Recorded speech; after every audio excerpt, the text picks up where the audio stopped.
แต่งตัวบ่ทันสมัย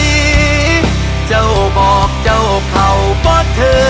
งรสนิยมต่างกันเหลือเกินบ่คู่ควรเดินย่างทางแก้วตาดูดีก็ได้สำนี้มันบ่เท็ดดงเท็ดดีดอกว่าขอโทษที่ดึงภาพลักษณ์เจ้าลงมา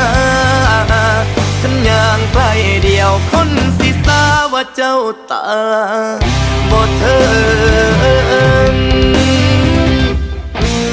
แต่งตัวบ่ทันสมัยเจ้า